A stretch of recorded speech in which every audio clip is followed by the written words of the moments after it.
Well, let us begin then with the first episode, directed by Don Coscarelli, called Incident on and Off a Mountain Road, which is one of the goofier fucking titles that I had to write this title like 3 times this week. I'm like, please let copy and paste.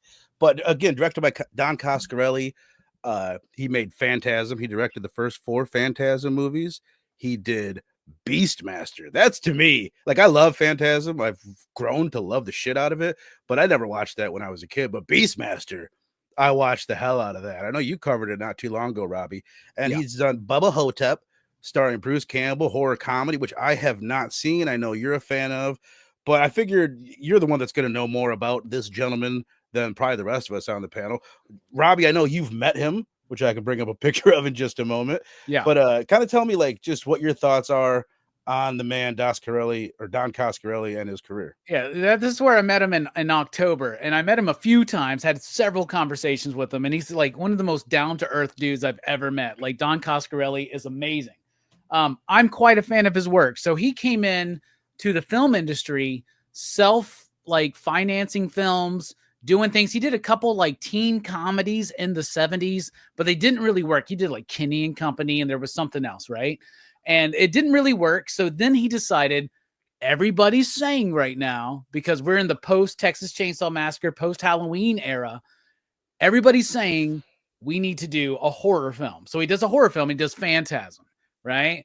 Phantasm. He does the first 4 out of 5. He's involved in the 5th one, but it's a fan thing that's going on, like a web series. Phantasm 5 does suck, and it blows hard, but the ending that we got, and unfortunately, Phantasm, the biggest budget was part 2. Phantasm 2 is amazing. If you've ever watched the first Phantasm, and this, by the way, is all 5 in one movie, right? Or in one set. But if you've never seen Phantasm, watch it. And if you don't like it, watch it again. Then watch Phantasm 2. You're going to love it. Yeah, like you said, he also did Beastmaster. Yeah, baby. Amazing. He did Bubba Hotep, which is fucking phenomenal. And one of his films that I've never seen, but I hear so many good things about, is John Dies at the End. So I didn't know he did that. I've heard I've heard that mentioned a bunch of times.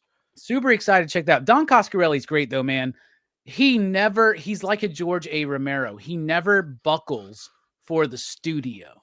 He never does that, right? That's why he didn't really have, let's be honest, he doesn't have the career that John Carpenter or Dario Argento or John Landis has, right? And part of that is because he won't buckle down. He won't just listen to what the studio wants to do, right? And for the longest time, they just wanted to make another Phantasm film, and he didn't want to do that. And he did Beastmaster and a couple other little projects before he had to financially do Phantasm 2. He's a super cool dude.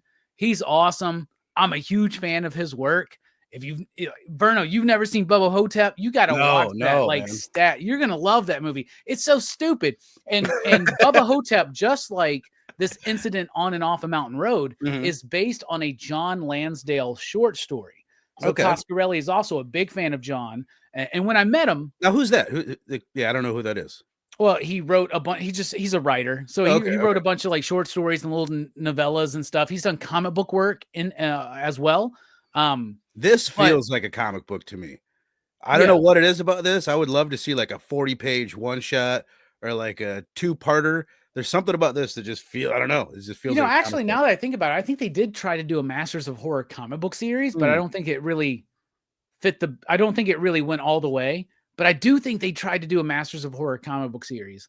But John Lansdale did, he's just a short fiction writer for the most part. Bubba Hotep is based on one of his short stories. Don really likes him. Don and John get along. When I met Don this year, I knew that everybody was going to ask him questions about Bubba Hotep or Phantasm. I'm wearing a Phantasm hoodie. That was not planned, by the way, in that picture. I just happened to wear it because it was cold as fuck, right? But when I met him, I was like, I know everybody wants to talk about this stuff. I'm a huge fan of all your work, but I want to talk about Incident on and Off a Mountain Road, right? I was like, that's one of the, I think, most underappreciated episodes of Masters of Horror. And he really, really lit up when I brought it up, because apparently it doesn't get brought up a lot, because it kind of gets Lost. You got Dario Argento, John Carpenter, Right. John Landis killing it in season 1 of Masters of Horror. He gave me a great story. He was like, we're shooting all of these in Vancouver at the same time. And he's like, but my episode was first. He's like, so we were a little bit ahead of the game. And then everybody would wake up in the morning and we'd go to breakfast and they would all start talking about it, what everybody else was filming. And he goes, he remembers very specifically, he told me this. He goes, I remember at breakfast one night, everybody, John and Carpenter and Landis and Joe, they were all flipping out. They were like, do you know what Dario did last night? He killed a kid by having his dick eaten off. And then that's when Don Coscarelli told me, he goes, that's when I decided, oh shit, I think my episode's too soft. That's when he added in the eye gouge. Oh, hell yeah. Because that's one of my favorite parts about it. That's hilarious. Now, if you guys want more details on that, Robbie's referring to Jennifer, the episode directed by Dario Argento. I think it's like the 6th, 7th, maybe actually it's the 4th, I believe. But we did an episode on that. That's the other episode of this that we've covered was Jennifer. Yeah. Yeah. So that was fun. And meeting Don was great. Don Coscarelli is one of those horror, he is truly a master of horror who didn't quite have the opportunity that the others had because, and like I said, he was a renegade. He never said yes. He mostly said no in his career, and he would only do projects that he was very passionate about. It's so funny how often that gets brought up. Like so many horror directors, they had their first hit with a horror movie because that's the best way to make a buck, and then they fight for years to try to make something that isn't a horror movie, and then they have to go back and do pretty much it's usually a sequel of the thing that got him in the business. And outside of Phantasm, his biggest movie might be Beastmaster, dude. Like like 2 sequels and a television show. Like everybody knows Beastmaster.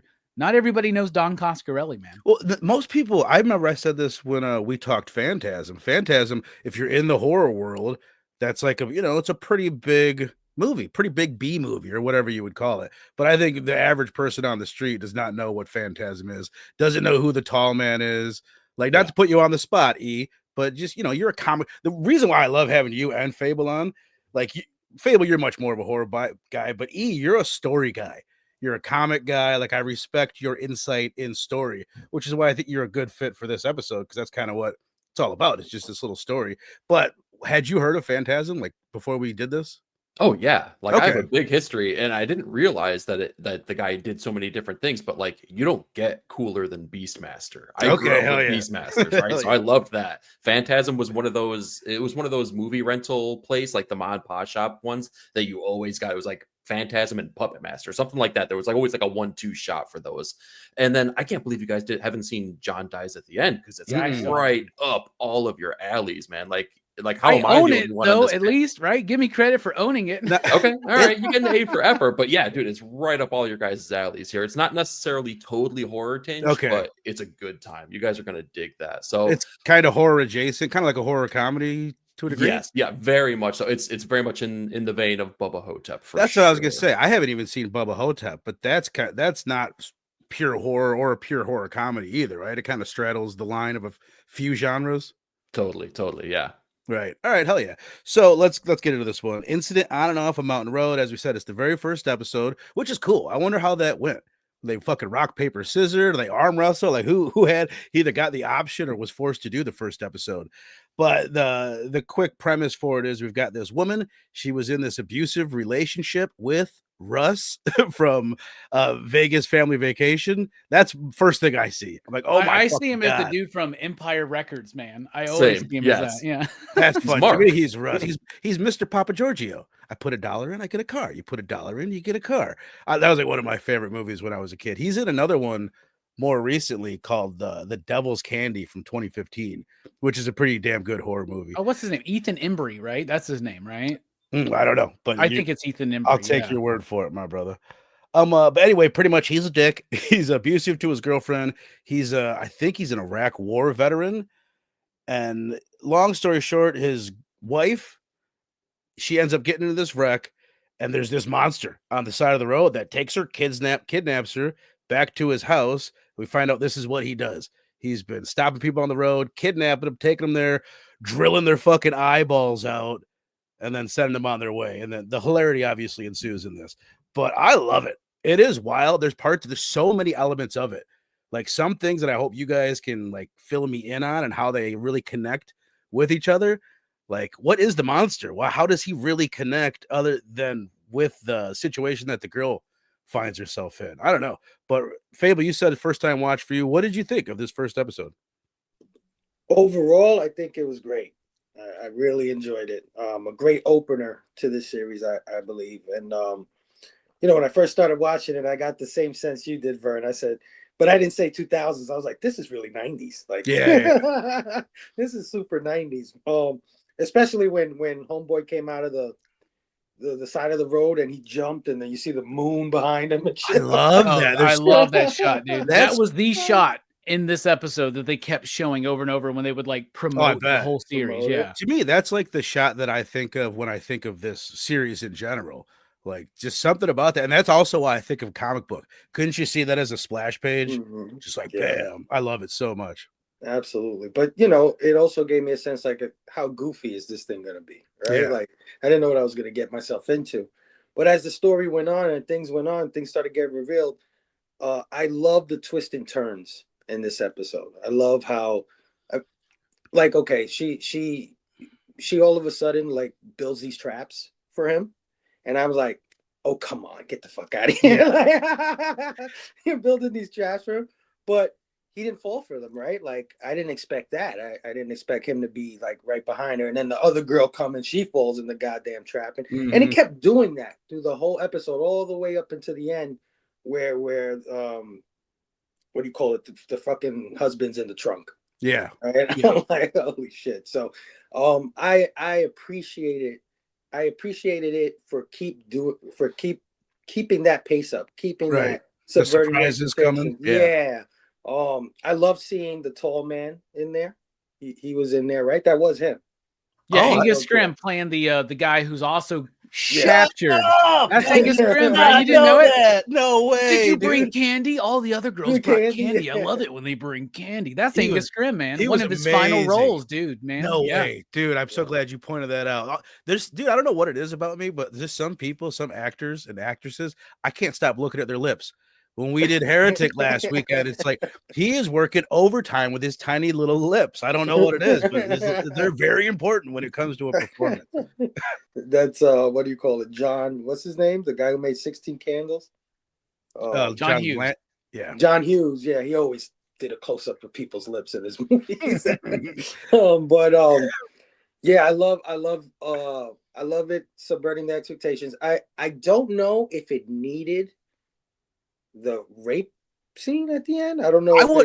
Robbie, when you said that about them hearing about what Dario Argento and probably Takashi Miike were doing, I was like, did he add the rape after that? Because the series goes there. The rape's in the short story.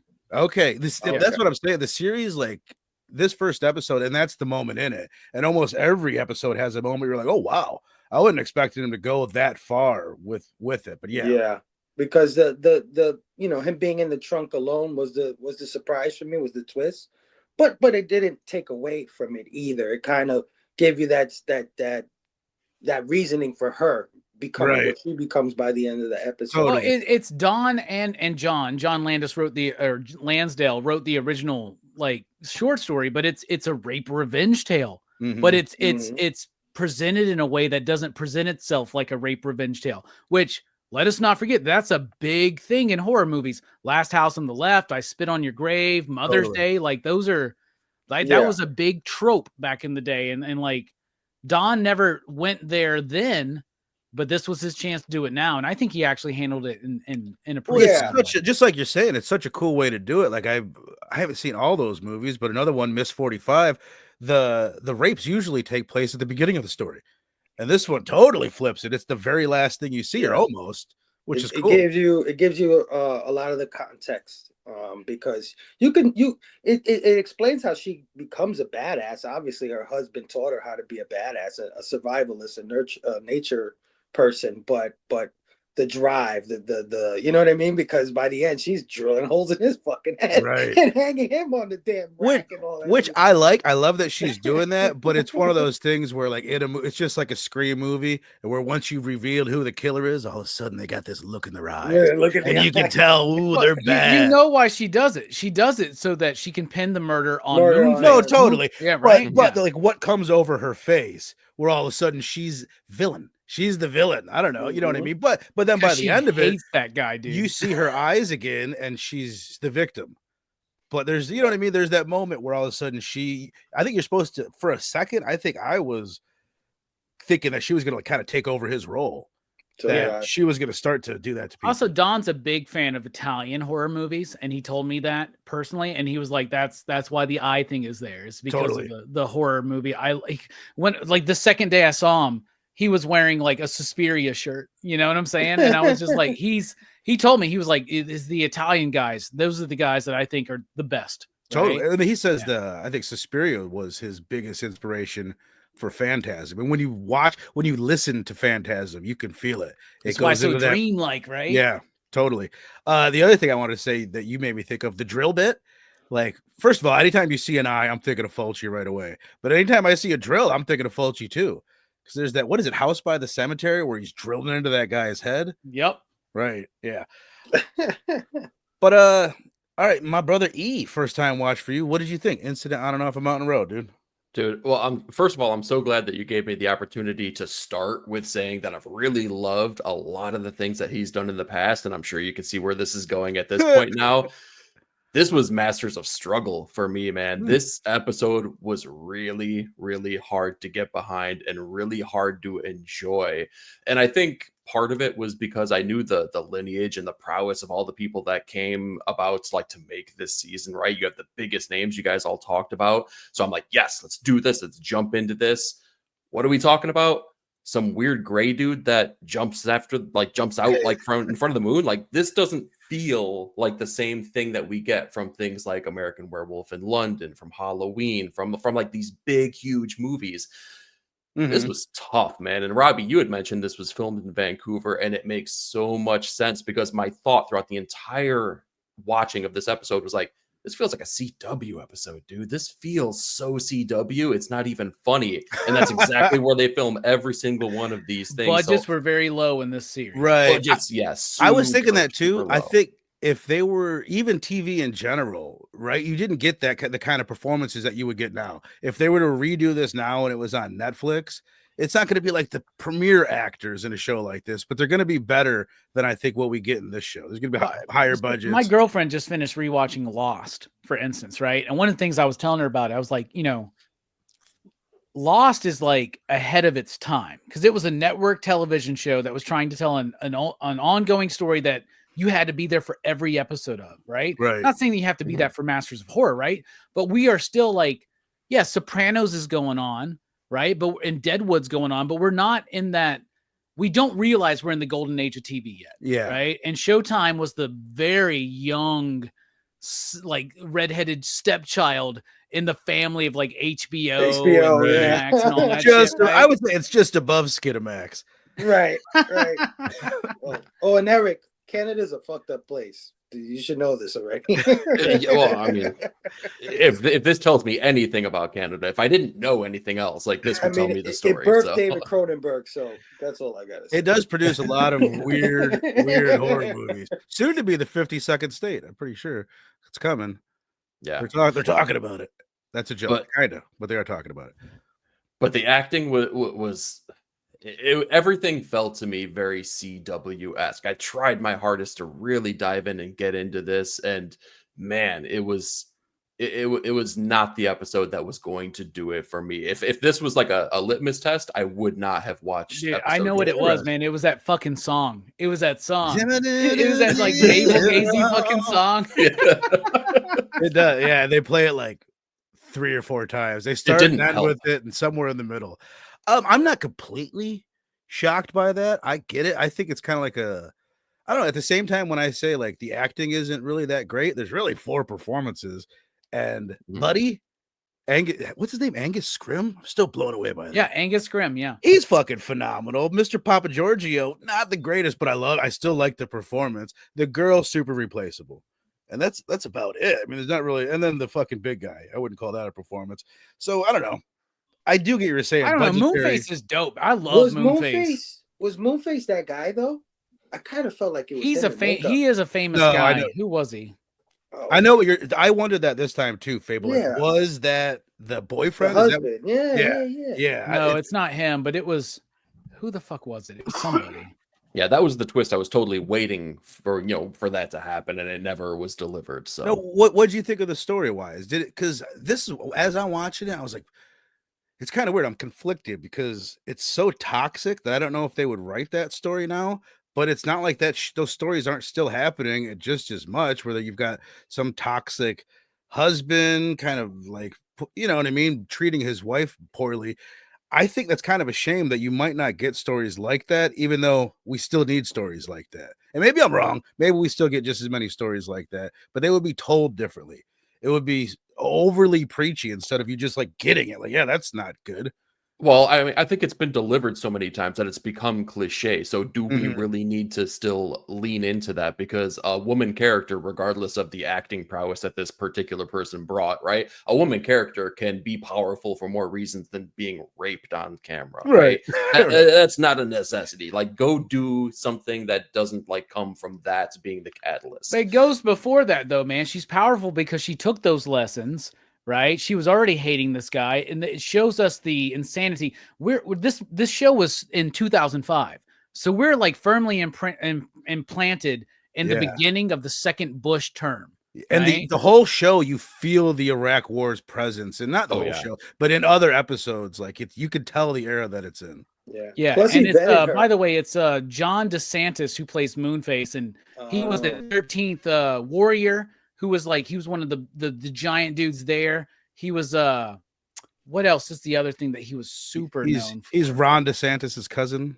Yeah, he played Lurch in the Addams Family in the late 90s. Oh, that's who he is. Then he's Lurch. Yeah, that's that. He's Lurch. All right, hell yeah.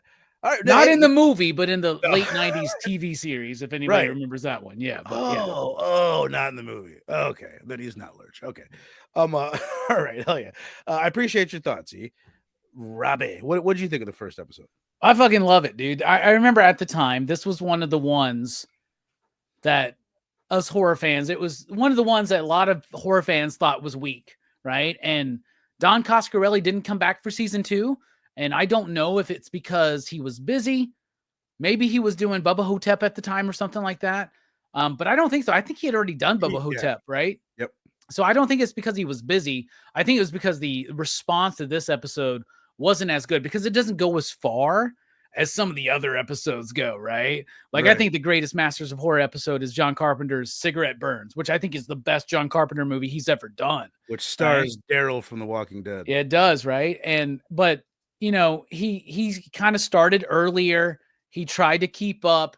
It didn't go as far. It doesn't have like the nudity. It doesn't have the amount of gore that some of the other things do. But if you look at Coscarelli's career, that's not what he's about, right? He's not about nudity. He's not about gore. He's not about taking that easy way out. And I really love this story.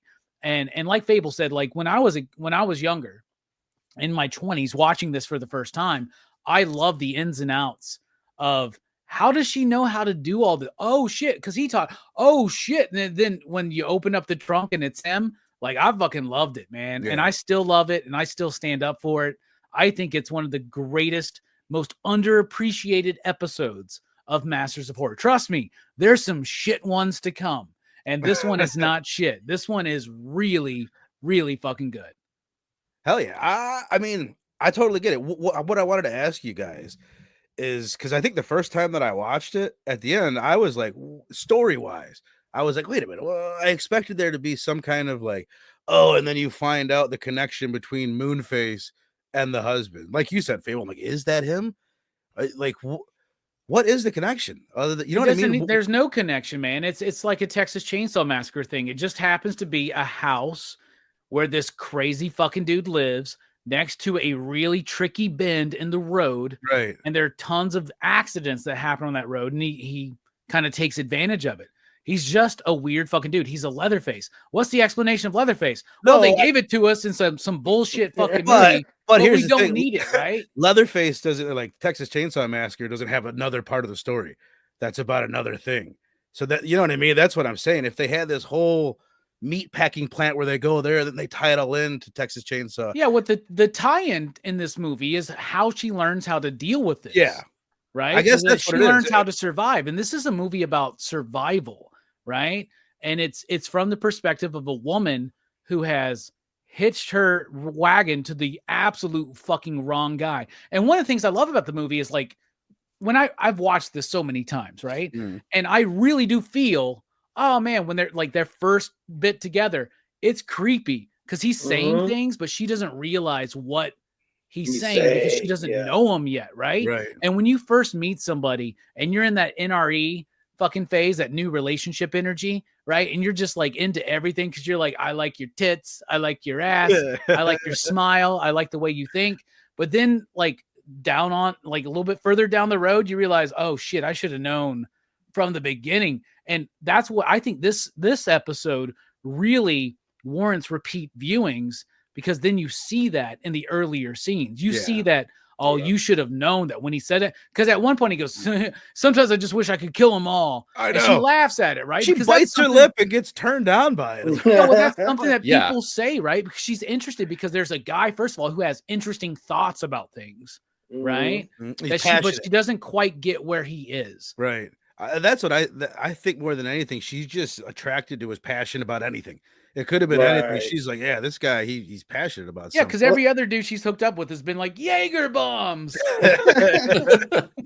Plus, he recruited her. Like, that's what I got from it. Like, he was trying to recruit her into his little army of friends or whatever, because he says a line where he's like, I know you've always had it. I've seen it from the beginning. Like, he says, I'm not going to make me look like I'm stupid. Like, for seeing in you what I know you're a badass. Like, I know you can be a badass. Fucking do this with this knife. Do this with this thing. Do it again. You know what I mean? And she proves him right at the end. She really did come into her own. Right. It just took a traumatic ass experience. Well, it's interesting at first. It's another thing where it's like, would they write a story like this these days? Would they put a story like this on Netflix where she's learning these lessons from her abuser? And like, to me, the way they would do it now is you can get them. Yeah. The way that they would do it now is that she was already on that path, right? Yeah. You know, but I love that because it's playing with the idea of the survivalist, right? And like I said, we're in the very beginnings of the second term of George W., right? And man, I get how people feel about shit now, you know, with the second Trump term on the fucking horizon or whatever. But dude, I was devastated when George W. got nominated for a second term, man. And there were a lot of these kind of people. They were like, well, Armageddon's about to happen. 2000, you know, like Iraq and like all these, like it's all about to go down and we got to be serious about this shit, you know? And those people are still like, now's the time where we're supposed to be very serious because it's all going to hell, right? So, I mean, I do think there's a little bit of a political connotation. It's not necessarily about the empowerment of the woman or anything like that. It's about the fucking craziness of these people that they feel like their whole sense of identity is the fact that there's this impending Armageddon and everybody else in the world is so wrong and they're so right that they got to like, and another thing about like when she first gets into him, like she mentions in like the second or third scene, I think the flashback, she says, are you hanging out with your new friends? Like he gets more into it as it goes, right? He gets worse. Yeah. And plus there's the whole thing, and we've been touching on it, but like in the story, it really all like 9/11 is what causes all this. You know what I mean? It's the subtext of everything. It's his post-traumatic stress from living in or being in the war. So and that's the whole reason for the series, to be honest with you, right? Because we know that the big revivals in horror in American filmmaking happen after big traumatic events, right? Whether it's the Great Depression that led to the Universal monsters, right? Or the nuclear threat in the 50s that led to all the stuff like Them and things like that, or whether it's the Vietnam War, the post-Vietnam War movies were like Last House on the Left, Halloween, Suspiria, Texas Night of the Chainsaw Living Massacre, right? Night of the Living Dead. And then, you know, the post 9/11 movies, Saw, Hostel, these things are becoming big. And Mick Garris realized that there's a whole generation of horror like filmmakers that haven't really had too much of a chance to spotlight their talents in this era. Right. And that's why the whole series happened, I think, in my opinion. Dude, there's something that you make me think of that I wanted to touch on briefly is just if they say Netflix, because they would be the most logical place for Masters of Horror to show up again, maybe HBO or something like that. But if they did it now, and now we're like 20 years, because it's most of these guys that are the Masters of Horror, their big hits were like 20 years before this, 25 years before that. So right now, if they redid it, it'd be like James Wan, Eli Roth, fucking Rob Zombie. And then you could sneak in a Jordan Peele and a Robert Eggers and shit like that. Mike like, Flanagan would be a part of it, I'm sure. It would be badass. Like, I would be all about it. I wonder if you could get something like this in this day and age, like put together again. You need a Mick Garris to go slap it together. Dude, if they did it with like Eggers and Ari Aster and like those James Wan and those dudes, like I would be here for it, man. Yeah, unfortunately, it's a different era now. Yeah, Ty West. Yeah. Oh, Ty West. Oh, yeah, Jesus. That'd be badass. Ty West should be the guy then to bring it all together. Right? Or Eli actually should be the guy to bring it all together. He is kind of the Mick Garris of this generation on every documentary. That's a good point. Hell yeah. All right. Well, let's go ahead, go around and rate this bad boy and then get into our second episode. Fable, we'll start it with you, my brother. What are you giving Masters of Horror episode 1? I thought it was a great opener. I did find myself feeling it was goofy at times or nonsensical, but I mean, all of this shit is nonsensical. There's a fucking guy named Moonface, you know what I'm saying? Right. So, but I liked how it subverted my expectations at every turn. So for that, I say it's solid. It's a 4. Hells yeah. Mr. E, my brother, 9-panel grid. What are you giving this episode that you loved so much? Oh yeah, I'm on the other end of the spectrum here, man. This one is it's a solid 2 for me. Unfortunately, this one just did not do it for me. I can't think of too many things that I'm gonna walk away from this feeling like I took something profound away. Like I walked away a changed man. this ain't it for me. So fair enough. I don't know if I'm walking away a changed man, but I remember even when we did Jennifer, it was hard for me to rate the Dario Argento episode. I'm just like, I'm so used to like, there's things that movies do that this doesn't do. It skips a lot of the character development, the complexity that you would get. So I found I had a hard time kind of rating these, but I don't know. Robbie, what are you giving it? I'm with Fable. I give it a 4. I don't think it's the best Masters of Horror episode. Yeah, I don't come out of it as a changed man or anything like that. But I appreciate it for what it is. And I think, I think you're being really harsh on this bit. I get it, man. Low budget. They got to do it in less than an hour. But that's the project, you know, that's what they have to do.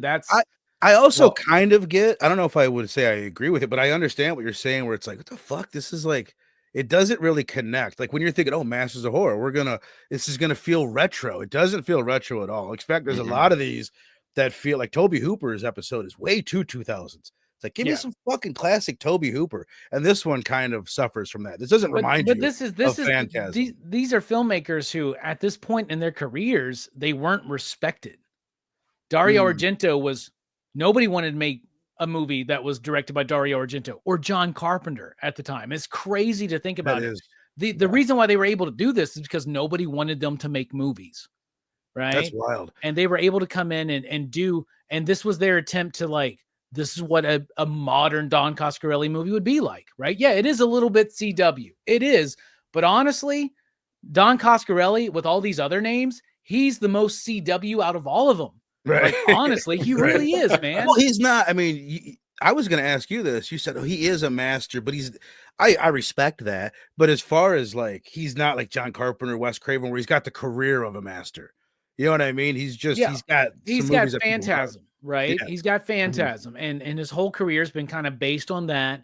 And a lot of people don't even realize that he directed Beastmaster, right? Which was like probably his biggest money maker. And like Phantasm, that's the movie that they made to get like on their own, that like other people made money off of, not him. Right. You know? And which is also how it usually happens for those first-time horror directors. Exactly. So this is kind of like a chance for these directors to kind of come back and be like, all right, Eli, all right, James, we still got it. We can still do it. We can still do something for today. That's what you made me think of. I think a lot of those guys that we mentioned, and maybe it hasn't been quite as long ago, but a lot of those 2000s masters of horror like Eli and James Wan, there's way more relevant still. Their career isn't kind of past them by. They're still in almost their prime. I would say Eli's best work could be ahead of him. It's taken more have to go through the seriously 90s. now. Yeah, it's taken more seriously now than back in the day. Back in the days, I mean, this stuff was relegated to video cassettes, B movies. You know what I mean? They never got nominated for Academy Awards. Now we're seeing that in this day and age, and it's being recognized as a true genre, true form, something to be respected. That's a really good point. Yeah, it's different. Yeah, people look at it definitely differently. All right, hell yeah, I'm tempted to give it a 3.75, but I'm gonna stick with where I was. I'm gonna give it a 4. I can totally feel where you're coming from, just to say it again, E, because I watched this twice this week. And when I watched it the first time, I was like, fuck, was this a good idea? Should we have been doing this? I don't know. I just wasn't in the mood for it. I wasn't in the right.